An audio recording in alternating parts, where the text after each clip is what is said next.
sons and daughters. Hello, ladies and gentlemen, and welcome to the Aurora Smedley Podcast, where I speak with you about what the world needs to hear.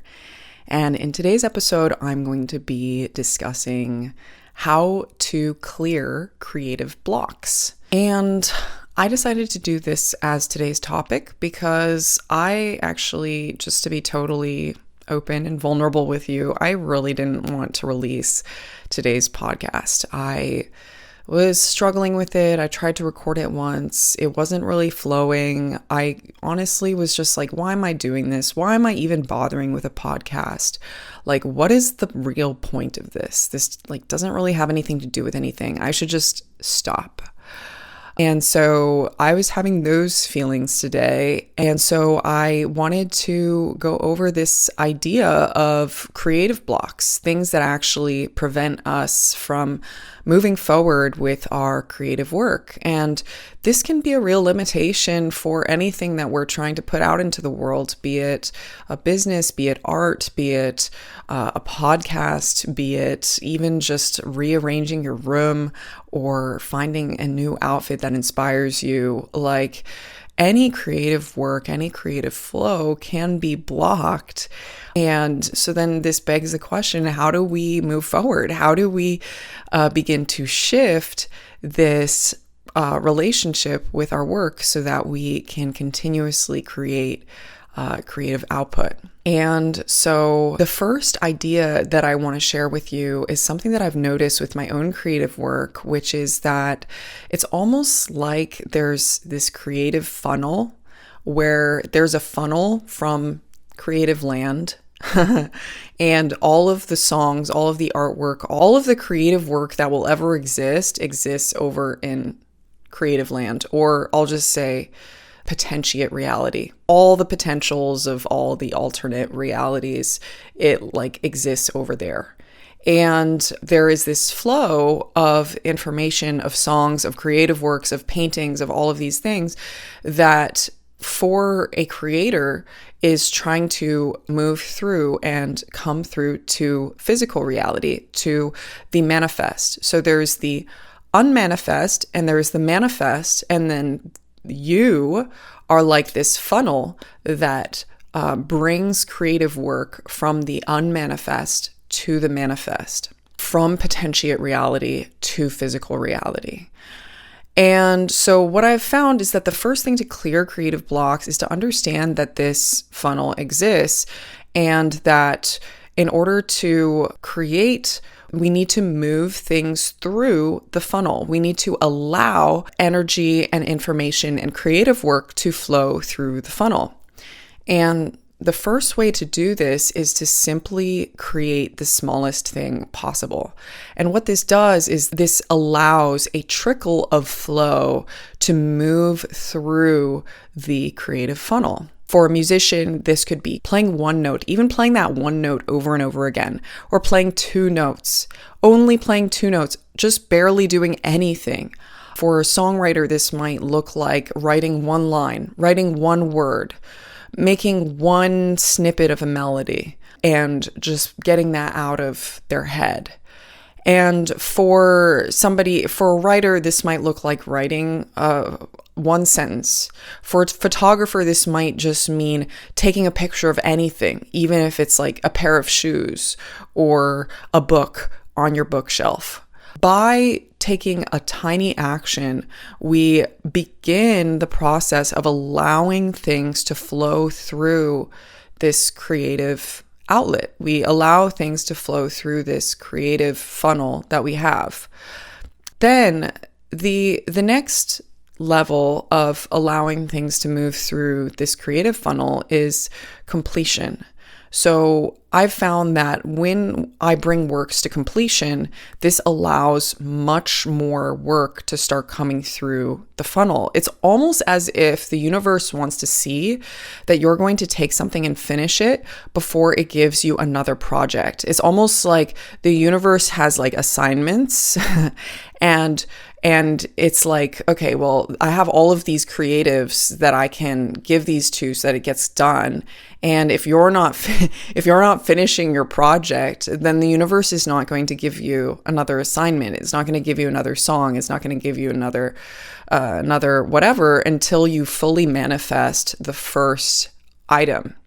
So basically, even if you're not stoked about it, even if you're not happy about it, even if you don't feel like totally stoked about the end result, just moving a project to completion, moving a song to completion, moving whatever to a finished product, or a finished version of that thing, even if it's just finishing the whole song, you might not have mastered it yet, but just finishing one aspect of it, this allows more energy to start moving down the pipeline.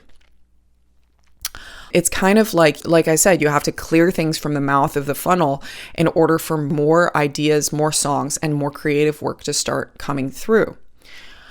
The next thing that I'm going to speak to is releasing and publishing work. So I think some people, they get past the allowing the trickle to come through, they get past the completing works, but they don't get to the point of publicly sharing and releasing their work, basically putting their work out to the public eye. And what I've found is that by releasing the work, you are creating significant space for more things to show up in your life. And I think there's a certain level of finality to releasing work. Also, the point of artwork is both to be created and to be communicated to others. And so when this final aspect of the creation process is not completed, this release, this publishing, I've found from my personal experience that your creative flow can get clogged if the release doesn't actually happen. So for example, when I was doing my band project, Midnight Daughter, before I released our debut self-titled album, before I released it, I found that I barely was writing songs. Over the course of 1 to 2 years, I only wrote a handful of songs, 3, 4, 5, over the course of 2 years. And this was almost unprecedented for me because I typically write a song every week or two. And this was kind of confusing for me. At this point, I was almost wondering if I was even still a musician. Am I even still a musician? Am I even still an artist? Like, what is going on? But as soon as I released our debut album, I found that suddenly I had this influx of new material, and I started writing a lot of songs again. So this was a breakthrough for me in understanding that sometimes we have to bring things through this final finish line of being out in the public eye before we can actually move forward with the rest of our musical work. It's like you have to clear something from the funnel completely, move it out of the funnel completely in order to create more space for things to move through the funnel. As you can see, this metaphor was actually quite useful in that it's like there's a blockage in the funnel, so there was only a small trickle of songs that was coming through. But then as soon as this moved out of the way, my full capacity to allow things to come through was opened again. Something else that I've discovered from my own creative work is that many people have a lot of limiting beliefs about the creative process. A lot of people feel that they have to be inspired in order to create music. And I do think that there is a place for inspiration, that some songs will just jump through the funnel and insist on being created completely at once. But what I've started to see as being a different way of viewing things now, though, is that if you just listen there is an infinite number of creative works that can be made at any moment. That basically the potential for creative work is infinite. And so there is no end to the amount of creative work that you can produce. It is an infinite source. And because of this, there's no blockage. The only blockage that we have is in our mind, in the limitations that we take on, that we are not able to produce more, that we do not have access to infinite creativity, that we do not have access to infinite creation and inspiration. That the potentiate reality is infinite. And so the number of brilliant works that can come through is infinite. Another thing is that some people look at the creative act and feel that their creative work is only valuable if it is seen by others, or if it becomes famous, if it gains notoriety. But something that I've found is that yes, we are still working towards certain outcomes in physical reality with the audience that we have. But we also have to recognize that the reason why we're doing the work is for the work, that the reason why we're doing the work is because this is who and what we are, that the creational process is part of our core essence, rather than something that needs to be validated by an external opinion or viewpoint.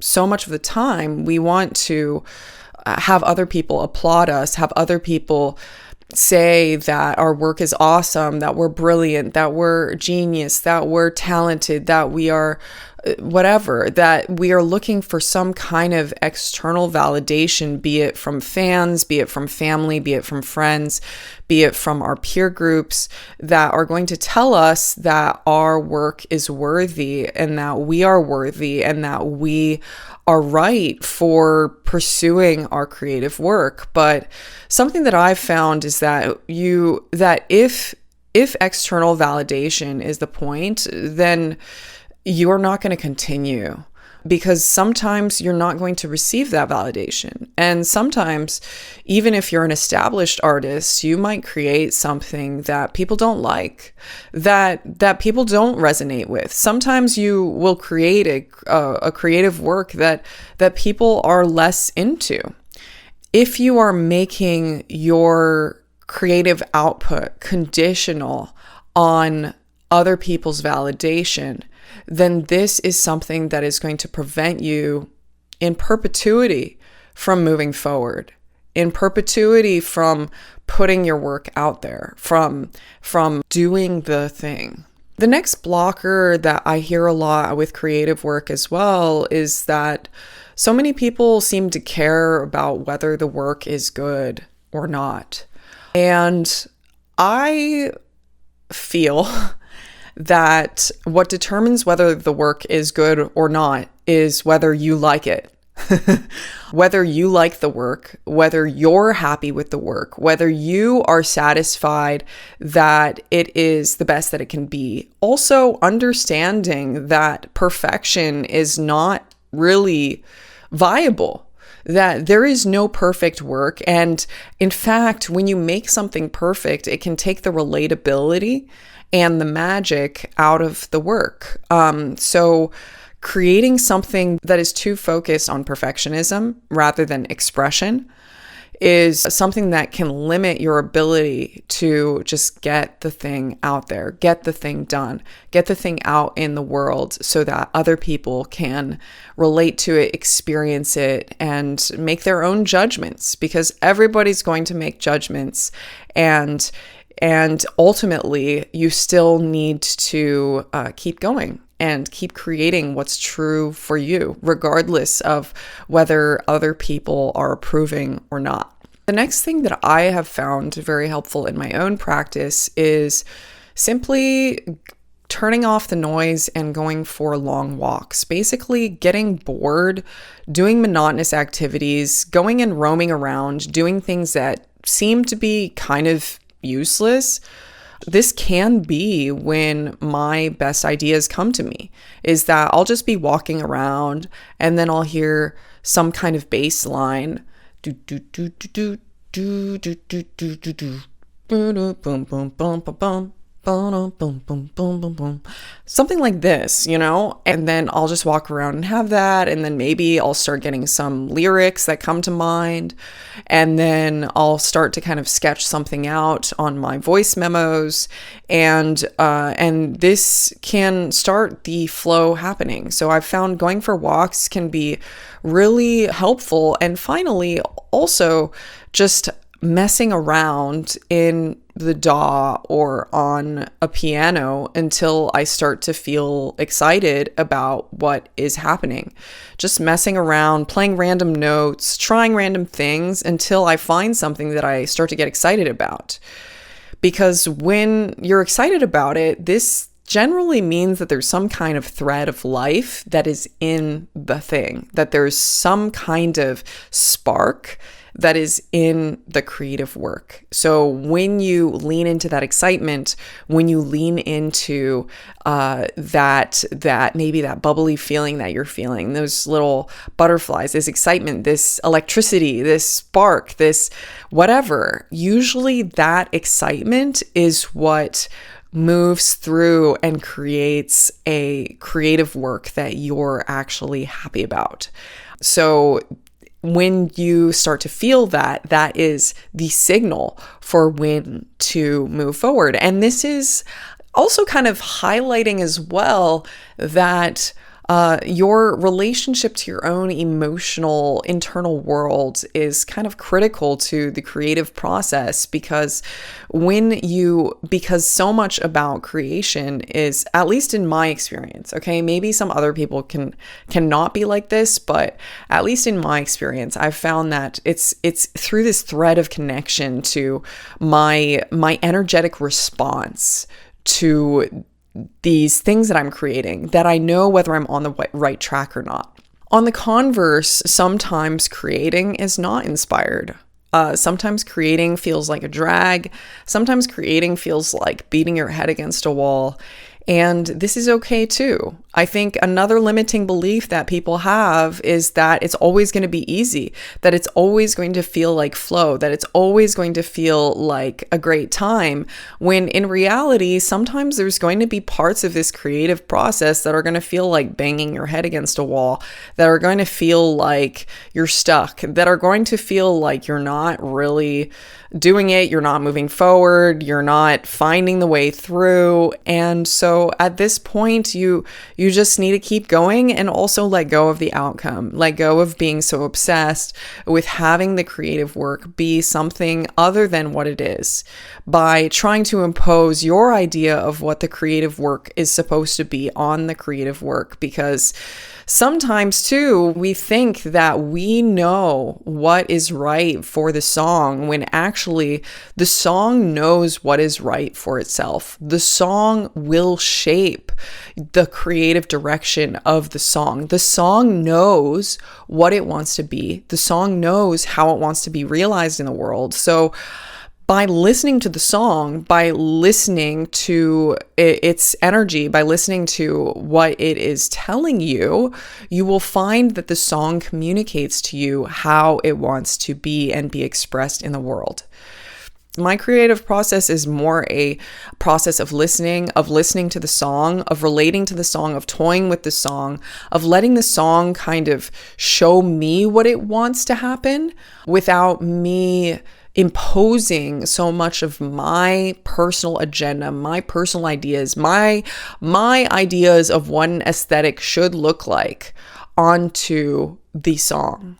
So thank you very much for listening to this week's podcast.